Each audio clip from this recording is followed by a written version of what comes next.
exquisite evening, BLEHs, and to the beautiful people here. And I understand that it was being played earlier, the three major advocacies that I believed in revolving around the LGBTQIA+ community. Thus, tonight, I have decided to share an advocacy that we are all responsible of, and that is mitigating global warming. It is not a joke. And I firmly believe that regardless of your gender, race, or economic background, we should all take the action. And last December of 2021, when we were hit by the Typhoon Odette, our family decided to switch to a more renewable energy, which is using solar panel or solar power. That's one action that we can do. Secondly, I love going to the market buying fruits and vegetables, and I have decided to buy a bag made out of cloth, which is recyclable. And by doing that, we can help erase the use of plastics, which is greatly affecting the climate change, the floods that were actually impacting our daily lives. And lastly, which is also very important, when I was an operations supervisor with MAJECT, I and my team have proposed a paperless, because by doing that, we are decreasing the number of trees being cut off just to make that paper. And I know that you have all those simple ways to help mitigate global warming, and the right time to do it is now. Thank you, and once again, good evening.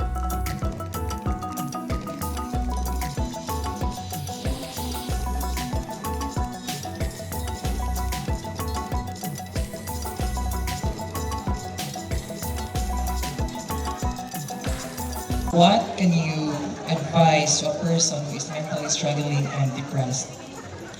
I know that mental health is not the priority as of the moment, and I'd like to highlight that it should now be a priority because it's very evident in the world today, most especially the impact that had happened within the pandemic. Now, if I'm going to uplift someone's soul who is currently depressed, then I would simply encourage that person that there's always hope. And I have been in that position myself. It started when I was younger. I grew up in a very religious family. My father is a pastor. I have two brothers who are pastors. And for them, being gay is a sin. And I questioned God with that. And I really asked God to change myself.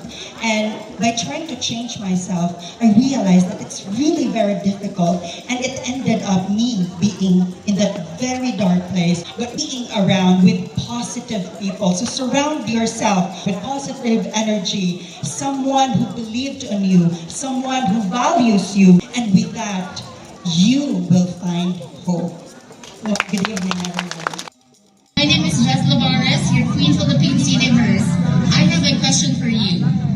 As a concerned LGBT member, how can you contribute or help the environment, considering that we are experiencing climate change? Climate change is a reality of today, and I have high respect to the intelligence of our international scientists, and they predicted that if we're unable to stop climate change or global warming, then the Earth will only survive for 3 to 5 years. Isn't it alarming?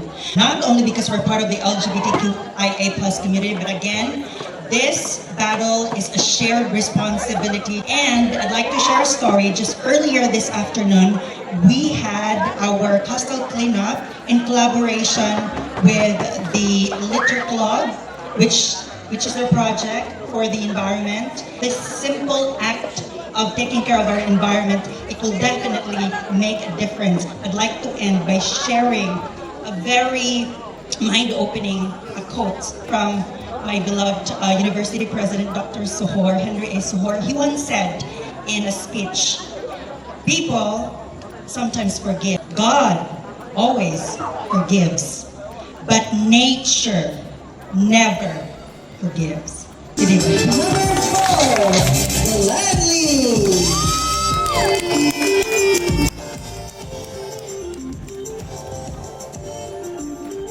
This is Safia Barasur, Miss Universe Philippines, second runner-up, and here's my question.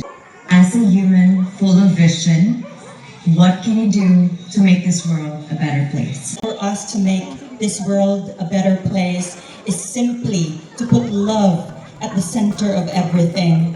As a pastor's kids, I realize how important it is to put love in everything that I do, because love means for me sacrifice. I remember when our God the Father sent His only begotten Son to the world to save us. That's pure love. And when our mother have suffered for 9 months just to raise us, then that's also real love. And I'm currently in love, and it is not easy to find love in this gender. Based on my experience, I've been struggling a lot in dating with men because most of them, they don't want to be discriminated. Because here's the sad fact here in the Philippines: when a man is dating a transgender woman like myself, automatically some people would call them as gay. And I'm so inspired by him because I've seen some negative comments about him dating me as a transgender woman, but I really appreciate the fact that he's the type of guy who's really mature because his love is real. So again, for us to make this world a better place, let's put love at the center of it. Thank you, and once again, good evening.